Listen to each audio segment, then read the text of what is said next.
बिस्मिल्लाहिर्रहमानिर्रहीम। अस्सलाम वालेकुम डियर स्टूडेंट्स, लास्ट 3 वीडियो में हमने मोल और एवोगैड्रोस नंबर वाले टॉपिक को कवर किया।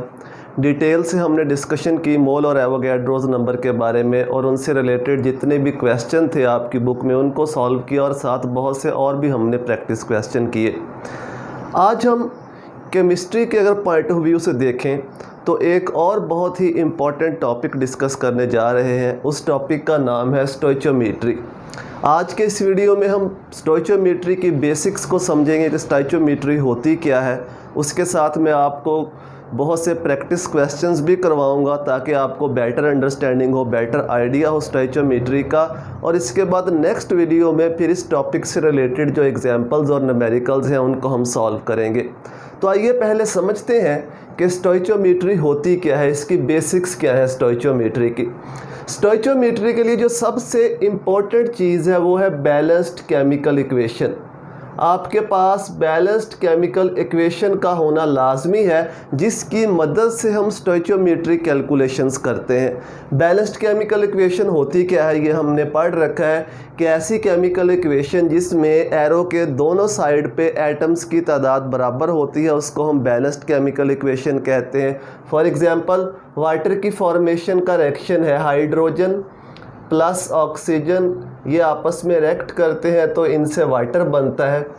अब इसको बैलेंस करने के लिए हमने देखना है कि रिएक्टेंट वाली साइड पे और प्रोडक्ट वाली साइड पे क्या एटम्स की तादाद बराबर है या नहीं है। यहाँ पे 2 हाइड्रोजन के एटम, यहाँ पे भी 2 हाइड्रोजन के एटम, ये बराबर हैं। 2 ऑक्सीजन के एटम लेकिन यहाँ पे ऑक्सीजन का 1 एटम है तो ये बैलेंस नहीं है। इसको बैलेंस करने के लिए यहाँ हम 2 से मल्टीप्लाई करेंगे, ऑक्सीजन बैलेंस हो जाएगा। लेकिन अब यहाँ पे हाइड्रोजन 4 हो गए और यहाँ पे 2 हाइड्रोजन है तो इसको भी 2 से मल्टीप्लाई कर देंगे। अब ये जो केमिकल इक्वेशन है ये बैलेंस्ड है। इस बैलेंस्ड केमिकल इक्वेशन को यूज़ करते हुए, किसी भी रिएक्शन की बैलेंस्ड केमिकल इक्वेशन को यूज़ करते हुए हम स्टोइचोमेट्री की कैलकुलेशंस करते हैं। ये बैलेंस्ड केमिकल इक्वेशन हमें बताती क्या है, इसके जो कोफिशिएंट्स हैं ये बहुत इंपॉर्टेंट है। इसके कोफिशिएंट हमें ये बताते हैं 2 moles of hydrogen react with 1 mole of oxygen। 2 moles of hydrogen react with 1 mole of oxygen और ये आपस में मिलकर बनाते हैं 2 moles of water. 2 moles of water, या इसको आप ऐसे भी कह सकते हैं 2 molecules of hydrogen react with 1 molecule of oxygen, तो 2 मॉलिक्यूल वाटर के बनते हैं। ये अकॉर्डिंग टू सिचुएशन, लेकिन हम यहाँ पे मोल की ही बात करेंगे। 2 मोल्स हाइड्रोजन 1 मोल ऑक्सीजन आपस में कंप्लीटली कंबाइन होते हैं और कम्बिनेशन के बाद 2 मोल्स वाटर बनता है। या इसी को हम ऐसे भी लिख सकते हैं 2 मोल्स हाइड्रोजन का जो मास होता है ये 4 ग्राम होता है। 2 मोल्स हाइड्रोजन का मास 4 ग्राम, 1 मोल का मास 2 ग्राम होता है तो 2 मोल्स का मास कितना हो जाएगा 4 ग्राम। 1 मोल ऑक्सीजन का मास 32 ग्राम होता है, ये आपस में कंबाइन होते हैं तो 2 मोल्स वाटर बनता है। 2 मोल्स वाटर का मास 1 मोल का मास 18 होता है तो 2 मोल्स का कितना हो जाएगा 36 ग्राम। यानी इसको हम मोल में भी रिप्रेजेंट कर सकते हैं, ग्राम में भी बात एक ही है।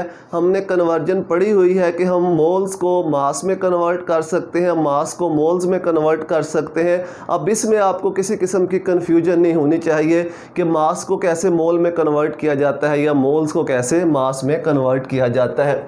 तो इस बैलेंस्ड केमिकल इक्वेशन से हमें ये इंफॉर्मेशन मिलती है कि इतने इतने मोल्स रिएक्ट करते हैं, इतने मोल प्रोडक्ट बनती है, या इतने इतने ग्राम्स रिएक्ट करते हैं, इतने ग्राम प्रोडक्ट बनती है, या इसी को हम मॉलिक्यूल्स की टर्म में भी बता सकते हैं। तीनों तरीके से एक्सप्लेन किया जा सकता है, लेकिन हमें यहाँ पे मोल्स और ग्राम से हमारा कंसर्न है तो इसलिए यहाँ पे मैंने मोल्स के लिहाज से भी इसको लिख दिया और ग्राम्स के लिहाज से भी इसको लिख दिया। अब इस बैलेंस्ड केमिकल इक्वेशन को देखते हुए हमें ये क्लियर हो गया कि अगर हम इतनी इतनी क्वांटिटीज रिएक्टेंट की यूज़ करेंगे तो उससे प्रोडक्ट की इतनी क्वांटिटी बनेगी।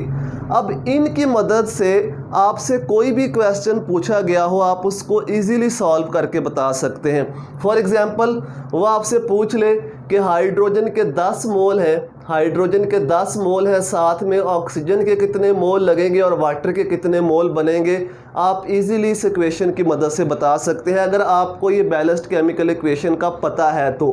या वो आपसे कह दे कि हाइड्रोजन के 10 ग्राम हम ले रहे हैं, बताओ इसके साथ ऑक्सीजन के कितने ग्राम लगेंगे और वाटर के कितने ग्राम बनेंगे, तो ये भी हम इस बैलेंस्ड केमिकल इक्वेशन को यूज़ करते हुए इजीली बता सकते हैं। मज़ीद सिंप्लीफाई करके मैं आपको समझाता हूँ कि इस बात का मतलब क्या है। सपोज़ हमारे पास एक बैलेंस्ड केमिकल इक्वेशन है सैंडविच बनाने के लिए। हम यूज़ कर रहे हैं 2 पीस ऑफ स्लाइस प्लस 1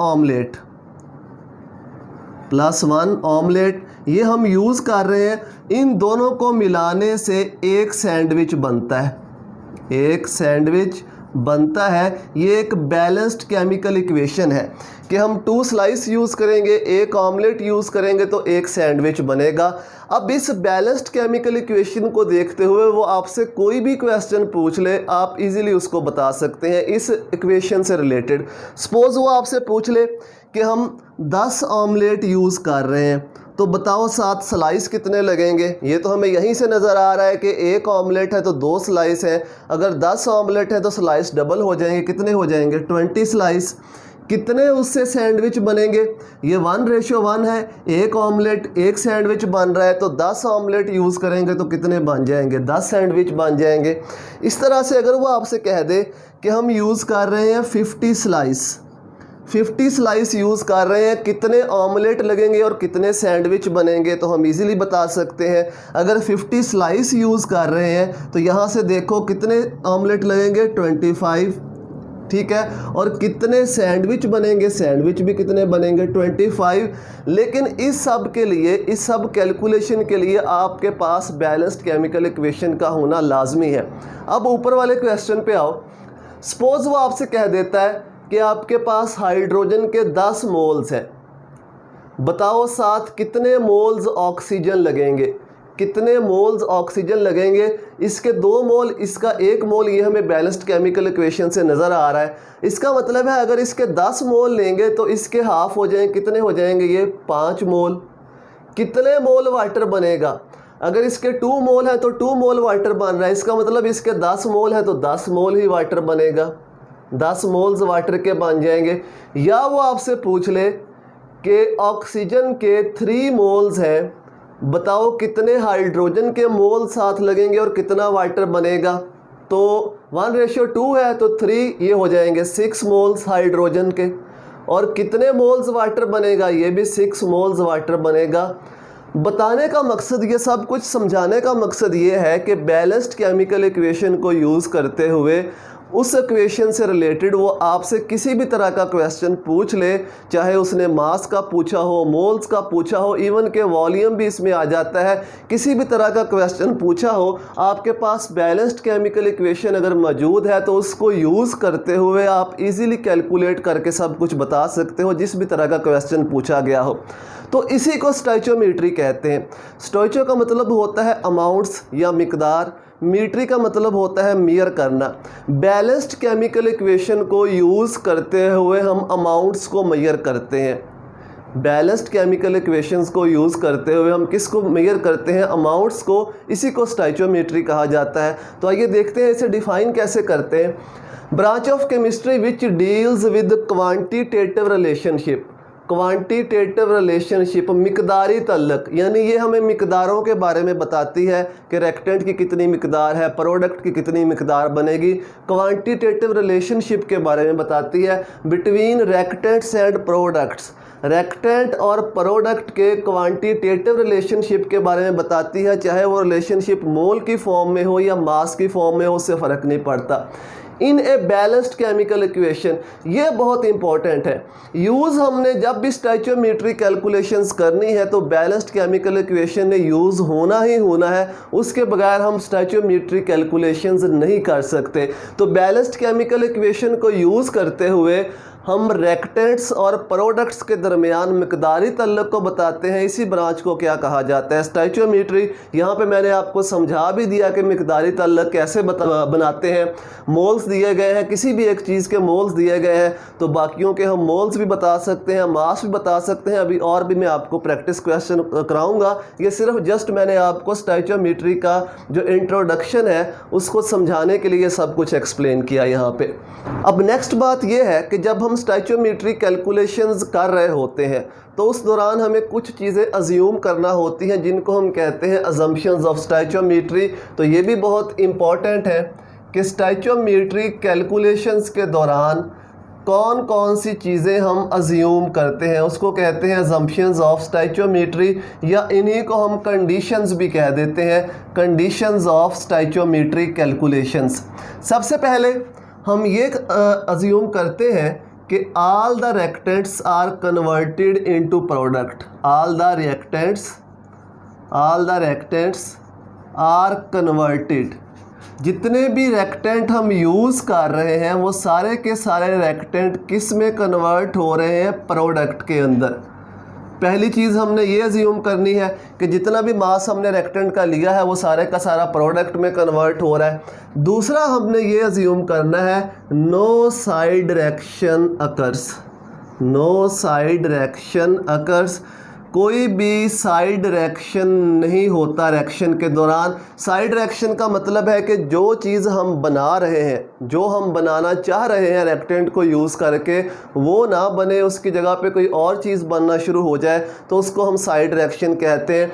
जैसे इस रिएक्शन में हम वाटर बना रहे हैं लेकिन वाटर के साथ अगर कोई और चीज़ फॉर एग्जांपल कार्बन डाइऑक्साइड बनना शुरू हो जाए तो हम कहेंगे वो साइड रिएक्शन हो रहा है। साइड रिएक्शन की अमूमन रीज़न क्या होती है कि जो रिएक्टेंट्स होते हैं वो इम्प्योर होते हैं। इम्प्योरिटी की वजह से साइड रिएक्शन के चांसेस ज़्यादा होते हैं। लेकिन स्टोइचियोमेट्री कैलकुलेशंस में हमने ये अज्यूम करना है कि कोई भी साइड रिएक्शन नहीं हो रहा। तो ये दो अजम्पशंस हैं जिनको अज्यूम करते हुए हमने स्टोइचियोमेट्री कैलकुलेशंस करनी होती हैं। इसके बाद एक और इसमें बात आती है limitations of balanced chemical equation. Limitations of chemical equation. ये जो हम केमिकल इक्वेशन लिखते हैं इसकी कुछ लिमिटेशंस भी हैं। वो कौन कौन सी हैं ये भी बहुत इंपॉर्टेंट है शॉर्ट क्वेश्चन के लिहाज से। पहली लिमिटेशन तो ये है, इसकी पहली खामी तो ये है कि बैलेंस्ड केमिकल इक्वेशन हमें कंडीशंस के बारे में नहीं बताती, रिएक्शन की कंडीशंस क्या होंगी।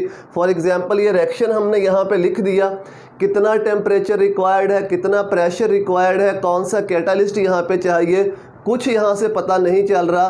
तो पहली इसकी लिमिटेशन ये है कि ये हमें रिएक्शन की कंडीशंस के बारे में नहीं बताती कि रिएक्शन किन कंडीशंस में हो रहा है, टेम्परेचर कितना रिक्वायर्ड है, प्रेशर, कैटालिस्ट वगैरह क्या क्या चीज़ें रिक्वायर्ड है रिएक्शन के लिए। दूसरा बहुत इम्पॉर्टेंट कि जो केमिकल इक्वेशन है उसको हम किसी ऐसे रिएक्शन के लिए भी लिख सकते हैं जो एक्चुअल में होता ही नहीं है। मतलब रिएक्टेंट्स को हम मिलाते हैं लेकिन वो रिएक्शन होता नहीं है, लेकिन उसके लिए भी केमिकल इक्वेशन को लिखा जा सकता है। फॉर एग्जांपल एक एग्जांपल मैं आपको बता देता हूँ। रिएक्शन ऑफ फिनोल, फिनोल का reaction with sodium bicarbonate. Sodium bicarbonate ये एक वीक एसिड है, वीक एसिड, और ये एक वीक बेस है। Weak base, generally weak acid और वीक बेस आपस में रिएक्ट नहीं करते, इनका रिएक्शन नेग्लिजिबल होता है। रिएक्शन नहीं होता तो ज़ाहिर बात है प्रोडक्ट भी नहीं बनेगी, लेकिन फिर भी इस रिएक्शन के लिए हम इक्वेशन लिख सकते हैं। तो इसके प्रोडक्ट्स हम इक्वेशन की फॉर्म में लिख सकते हैं। सोडियम फिन ऑक्साइड बनेगा, कार्बन डाइऑक्साइड और वाटर, ये इसकी प्रोडक्ट्स, पॉसिबल प्रोडक्ट्स हैं। अगर रिएक्शन हो तो ये प्रोडक्ट्स बनेंगी, लेकिन ये रिएक्शन होता ही नहीं है। फिर भी इस रिएक्शन के लिए हम इस इक्वेशन को लिख सकते हैं। तो ये इसकी सेकंड लिमिटेशन है बैलेंस्ड केमिकल इक्वेशन की। अब लास्ट में स्टोइचियोमेट्री को यूज़ करते हुए हम किन किन रिलेशनशिप्स को फाइंड कर सकते हैं, मतलब क्या क्या हम फाइंड कर सकते हैं स्टोइचियोमेट्री को यूज़ करते हुए। सबसे पहले मास मास relation.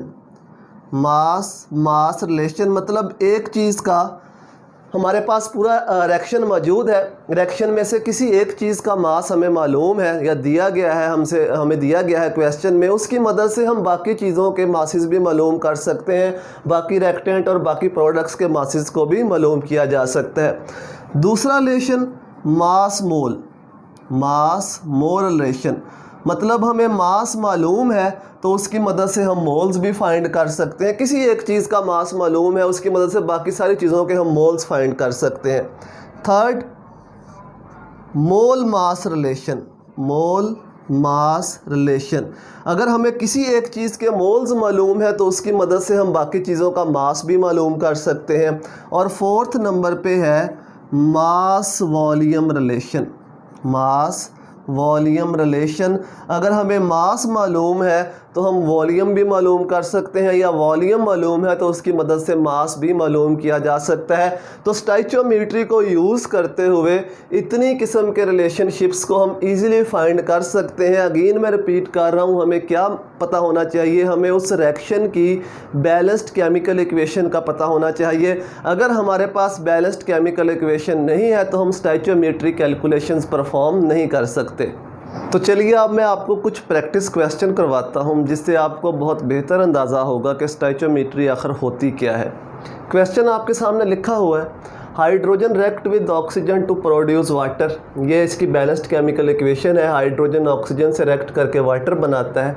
If we use 0.20 moles of hydrogen, अगर हम हाइड्रोजन के इतने मोल्स यूज़ करते हैं, then how many moles of oxygen will use, तो इसके साथ ऑक्सीजन के कितने मोल यूज़ होंगे। And how many moles of water will produce, और वाटर के कितने मोल्स बनेंगे ये हमने बताना है। ये बैलेंस्ड केमिकल इक्वेशन आपके सामने लिखी हुई है। तो पहले नंबर पे हम ये बताएंगे कि अगर हाइड्रोजन के हम इतने मोल्स यूज़ करते हैं तो साथ ऑक्सीजन के कितने मोल्स लगेंगे। तो कंपैरिजन करना होता है, एक साइड पे लिख लो हाइड्रोजन इसके मोल्स, और एक साइड पे लिख लो ऑक्सीजन इसके मोल्स, क्योंकि हमने इन दोनों को कंपेयर करना है। हाइड्रोजन के मोल्स की मदद से हमने ऑक्सीजन के मोल्स फाइंड करने हैं। पहले बैलेंस्ड केमिकल इक्वेशन पे जाओ, हाइड्रोजन के 2 मोल्स हैं तो इसके साथ ऑक्सीजन का 1 मोल लगता है, ये हमें बैलेंस्ड केमिकल इक्वेशन से पता है। तो 2 मोल्स हाइड्रोजन, 1 मोल साथ ऑक्सीजन का लगता है। अगर हाइड्रोजन का हम 1 मोल यूज़ करें तो ऑक्सीजन का कितना मोल यूज़ होगा, ये 2 इधर आके डिवाइड हो जाएगा, ये हाफ मोल हो जाएगा। लेकिन अगर हम हाइड्रोजन के 0.20 मोल्स यूज़ करते हैं, 0.20 मोल्स, तो साथ ऑक्सीजन के कितने लगेंगे, 1/2 मल्टीप्लाइड बाय 0.20। तो इसको आप सॉल्व कर लो कैलकुलेटर की मदद से, तो ये आ जाएगा 0.10 मोल्स। तो ये ऑक्सीजन के मोल्स आ गए। अगर हम हाइड्रोजन के इतने मोल्स यूज़ करते हैं तो साथ ऑक्सीजन के इतने मोल्स लगेंगे। इस तरह से कंपेयर करके हमने निकाल लेना है। अब हमने ये भी बताना है कि वाटर के कितने मोल्स बनेंगे। तो अगेन कंपेयर कर लो। अब हम हाइड्रोजन के मोल्स को किसके साथ कंपेयर करेंगे, वाटर के मोल्स के साथ, वाटर के मोल्स के साथ। जिसको फाइंड करना है उसको राइट साइड पे लिख लो, और जो हमें मालूम है उसको लेफ़्ट पे लिख लो। अगेन बैलेंस्ड केमिकल इक्वेशन पे जाओ, 2:2 है, इसके 2 मोल्स तो वाटर के भी 2 मोल्स बन रहे हैं। ये हमें बैलेंस्ड केमिकल इक्वेशन से पता चलता है। इसका मतलब इसका अगर 1 मोल होगा तो ये 2/2, इस 2 को उधर जाके डिवाइड कर दो, 1 हो जाएगा। 1 लिखना हो तो 1 लिख लो या 2/2 लिख लो, एक ही बात है। अगर हम हाइड्रोजन के 0.20 मोल्स यूज़ करें तो ये हो जाएगा 2/2 मल्टीप्लाइड बाय 0.20, ये 2 से 2 कैंसिल हो जाएगा, मोल्स आ जाएंगे 0.20 मोल्स। तो इसका मतलब है कि वाटर के इतने मोल्स बनेंगे जब हम हाइड्रोजन के इतने मोल्स यूज़ करेंगे, और ऑक्सीजन के इतने मोल्स लगेंगे जब हम हाइड्रोजन के इतने मोल्स यूज़ करेंगे। तो इस तरीके से अगर आपको किसी एक रिएक्टेंट के या किसी प्रोडक्ट के मोल दिए हुए हैं तो उसके साथ कंपेयर करके बाकी सारे रिएक्टेंट्स और प्रोडक्ट्स के मोल हम इजीली बता सकते हैं by using balanced chemical equation. इस क्वेश्चन को देखिए, hydrogen react with oxygen to produce water if we use 0.5 gram of hydrogen. अब उसने हाइड्रोजन का मास दे दिया 0.5 gram. Then how many grams of oxygen will used, अगर हम हाइड्रोजन के 0.5 ग्राम यूज़ करते हैं रिएक्शन में तो इसके कितने ग्राम साथ लगेंगे ये हमने मालूम करना है। And how many grams of water will produce, और वाटर के कितने ग्राम्स बनेंगे ये हमने मालूम करना है, यानी हमने अब मास मालूम करना है। तो तरीका बहुत ही आसान है, सिर्फ 1-2 स्टेप्स ज़्यादा हो जाएंगे। जो ये मास दिया गया है पहले इनके मोल्स बना लो, पहले इनके मोल्स बना लो, क्योंकि बैलेंस्ड केमिकल इक्वेशन से जो हम कंपेयर करते हैं वो मोल्स को करते हैं। तो अगर मास दिया गया है तो मास को पहले मोल्स में कन्वर्ट कर लो। फार्मूला हमने पढ़ा हुआ है, हाइड्रोजन का मास है उससे मोल्स बना लो। मोल्स ऑफ हाइड्रोजन, कितना मास गिवन है 0.5। हाइड्रोजन का मोलर मास कितना होता है 2 ग्राम पर मोल। सॉल्व करो तो ये 0.25 मोल्स आ जाएंगे। इसका मतलब है कि उसने हमें हाइड्रोजन के 0.25 मोल्स दे रखे हैं। इतना मास देने का मतलब है उसने हमें हाइड्रोजन के 0.25 मोल्स दे रखे हैं। अब आप इसको इजीली कंपेयर करके सॉल्व कर सकते हो। पहले आप कंपेयर करो इसे ऑक्सीजन के साथ। एक साइड पे लिख लो हाइड्रोजन के मोल, एक साइड पे लिख लो ऑक्सीजन के मोल। पहले बैलेंस्ड केमिकल इक्वेशन पे जाओ, इसके 2 मोल्स हैं तो इसका साथ 1 मोल यूज़ हो रहा है। अगर इसका 1 हम लें तो इसका हाफ हो जाएगा, ये 2 इधर आके डिवाइड हो जाएगा। अगर हम हाइड्रोजन के 0.25 मोल्स लें, 0.25 मोल्स लें तो ये हो जाएगा 1/2 मल्टीप्लाइड बाय 0.25। इसको सॉल्व कर लो, ये आ जाएगा 0.125 मोल्स। ये हमारे पास मोल्स आ गए किसके, ऑक्सीजन के। मतलब अगर हम इतने हाइड्रोजन के मोल्स यूज़ करते हैं तो साथ ऑक्सीजन के इतने मोल्स लगेंगे। अब हम उसने मोल्स तो नहीं पूछे, उसने हमसे क्या पूछा है, ग्राम्स, उसने हमसे मास पूछा है। तो इन मोल्स को हम इजीली मास में कन्वर्ट कर सकते हैं। कैसे, फार्मूला है हमारे पास मास ऑफ O2, ये होता है moles multiplied by molar mass. Moles कितने हैं 0.125, ऑक्सीजन का मोलर मास कितना होता है 32। तो इन दोनों को मल्टीप्लाई कर देना है आपने, ऑक्सीजन का आपके पास मास आ जाएगा ग्राम के अंदर। आंसर आपने इसका खुद कैलकुलेट कर लेना है। तो अगर मास दे रखा है किसी भी एक रिएक्टेंट का या किसी भी एक प्रोडक्ट का तो उस मास को पहले मोल्स में कन्वर्ट करो। मोल्स में कन्वर्ट करने के बाद फिर जो जो उसने पूछा है, जिस तरह से भी पूछा है उसको कंपेयर करके उस चीज़ के मोल्स निकाल लो। जब मोल्स आ जाएं तो फिर उस मोल्स को मास में कन्वर्ट कर लो। अब देखो नेक्स्ट उसने पूछा है वाटर कितना बनेगा, वाटर के कितने ग्राम बनेंगे, वो भी हमने बताने हैं। तो अगेन कंपैरिजन करो हाइड्रोजन को वाटर के साथ। बैलेंस्ड केमिकल इक्वेशन में 2:2 है। इसका मतलब अगर इसका 1 मोल होगा तो इसके 2/2, यानी कि इसका भी 1 मोल साथ लगेगा। यहाँ पे 1 लिख लो या 2/2 लिख लो, आपकी मर्ज़ी है। अगर हाइड्रोजन के 0.25 मोल्स हम लें तो साथ कितने लगेंगे 2/2 मल्टीप्लाइड बाय 0.25, ये कैंसिल हो जाएगा, ये आ जाएंगे 0.25 मोल्स। तो वाटर के इतने मोल्स बनेंगे। लेकिन मोल्स तो नहीं चाहिए हमें, तो चाहिए इसका मास। तो यहाँ पे लिख लो mass of water, mass of water produced कितना बनेगा, मोल्स कितने हैं 0.25, मोलर मास कितना होता है वाटर का 18। इसको मल्टीप्लाई कर दो 18 के साथ तो ये आंसर आ जाएगा तकरीबन 4.5 ग्राम, यानी वाटर के इतने ग्राम बनेंगे। तो उम्मीद है कि इन 2 क्वेश्चन से जो मैंने अभी आपको सॉल्व करवाया आपको कुछ आइडिया हुआ होगा कि किस तरह के क्वेश्चन स्टोइचियोमेट्री से रिलेटेड पूछे जाते हैं। अभी 1-2 क्वेश्चन मैं आपको और बताऊंगा जो कि स्टोइचियोमेट्री से रिलेटेड है और जो एग्जाम्स में जिस तरह के क्वेश्चन पूछे जाते हैं। स्टोइचियोमेट्री को हम बैलेंस्ड केमिकल इक्वेशन के साथ साथ किसी मॉलिक्यूल के फार्मूला पे भी अप्लाई कर सकते हैं, क्योंकि हमें पता है कि मॉलिक्यूल के अंदर जो एलिमेंट या जो एटम्स हैं वो फिक्स्ड अमाउंट में होते हैं। फॉर एग्जांपल वाटर का ही फार्मूला ले लो H2O, वाटर के अंदर हमेशा हाइड्रोजन के 2 एटम्स होते हैं और ऑक्सीजन का 1 एटम होता है। इस तरह किसी भी मॉलिक्यूल का फार्मूला ले लो, उसके अंदर एलिमेंट्स या एटम्स की जो रेशियो है वो फिक्स होती है, यानी स्टोइचियोमेट्रिक अमाउंट्स में एटम या एलिमेंट मौजूद होते हैं। इसलिए स्टोइचियोमेट्री को हम फार्मूला के ऊपर भी अप्लाई कर सकते हैं। एग्जाम्पल की मदद से आपको समझाता हूँ। फॉर एग्जाम्पल वो आपसे क्वेश्चन पूछता है कि 27 gram of aluminium react with how much mass, react with how much mass of oxygen, how much mass of oxygen to produce Al2O3, यानी एल्यूमिनियम के 27 ग्राम है, वो ऑक्सीजन के कितने मास के साथ रिएक्ट करेंगे Al2O3 बनाने के लिए। तो आपने इस फार्मूला को फोकस करना है। इस फार्मूला के अंदर देखो 1 mole of Al2O3, 1 mole of Al2O3 का मतलब है कि इसमें 2 मोल्स एल्यूमिनियम और 3 मोल्स जो है वो ऑक्सीजन कंबाइन होते हैं। 2 मोल्स एल्यूमिनियम और 3 मोल्स ऑक्सीजन कंबाइन होते हैं। तो 1 मोल किसका बनता है? एल्यूमिनियम ऑक्साइड का। स्टोइचियोमेट्री है इस फार्मूला की। एल्यूमिनियम के 2 मोल्स का मास कितना होता है? 54 ग्राम। 1 मोल का मास 27, तो 2 मोल्स का मास 54 ग्राम।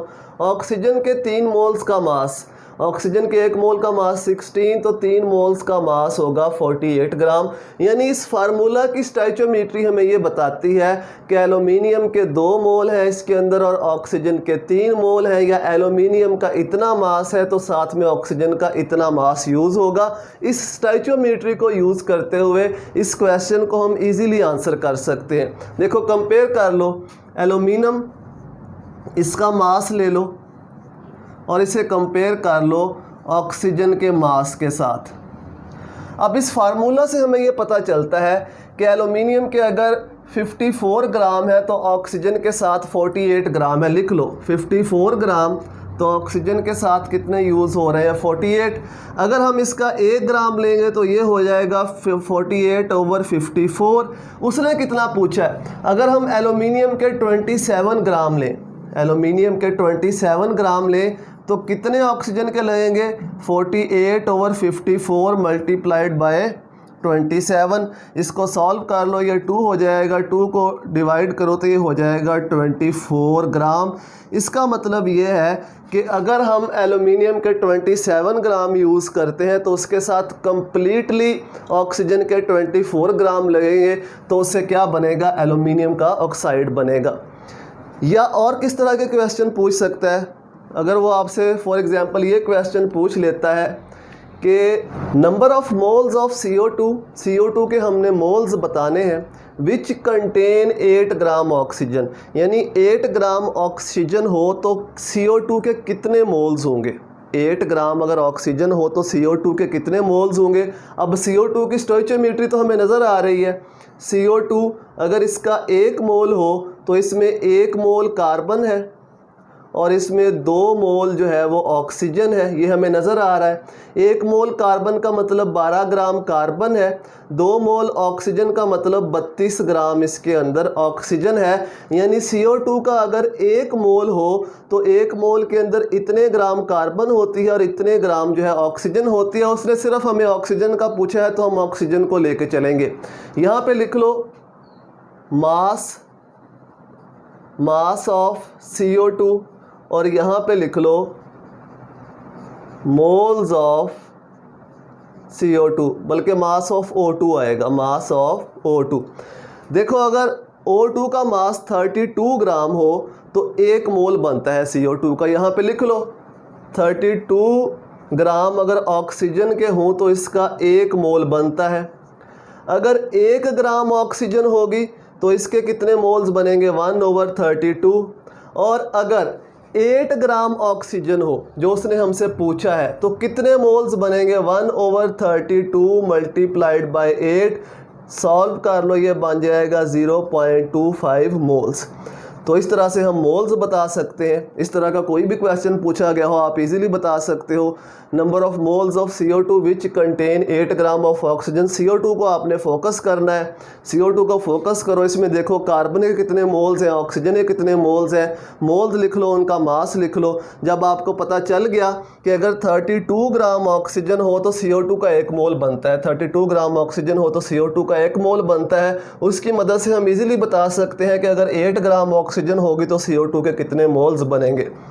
लास्ट बात, ये जो अमाउंट्स हम बैलेंस्ड केमिकल इक्वेशन से कैलकुलेट करके बताते हैं। इन अमाउंट्स को हम कहते हैं स्टोइचोमेट्रिक अमाउंट्स। अगर कहीं पे आपको ये लफ्ज़ लिखा नज़र आ जाए स्टोइचोमेट्रिक अमाउंट्स, तो इसका मतलब ये होता है रिएक्टेंट्स और प्रोडक्ट्स की वो अमाउंट्स जिनको हम बैलेंस्ड केमिकल इक्वेशन से कैलकुलेट करके बताते हैं, उन अमाउंट्स को स्टोइचोमेट्रिक अमाउंट्स कहा जाता है। तो उम्मीद है कि ये डिस्कशन आपकी समझ में आई होगी, स्टोइचोमेट्री को समझने में आपको हेल्प हुई होगी, किस तरह के क्वेश्चन पूछे जाते हैं, उनको सॉल्व कैसे करना है। बाकी मज़ीद अगर आप इसकी प्रैक्टिस करेंगे, जितनी ज़्यादा प्रैक्टिस करेंगे उतना ही ये आपके जहन में ज़्यादा उतरता जाएगा। इससे रिलेटेड कोई भी क्वेश्चन आ जाए, किसी भी तरह का आ जाए, चाहे आपकी बुक से आए या बुक से बाहर आए, अगर आपको इसका बेसिक आइडिया है कि स्टोइचोमेट्री होती क्या है, कैसे सॉल्व करते हैं, तो आप किसी भी किस्म के क्वेश्चन को ईज़िली सॉल्व कर सकते हैं। उम्मीद है कि ये आपको समझ आ गया होगा। अगर आपको ये वीडियोस हेल्पफुल लगती हैं तो अपने दोस्तों के साथ शेयर करें, उनको बताएं ताकि वो भी यहाँ से हेल्प ले सकें। दुआओं में याद रखिएगा। अल्लाह हाफिज़।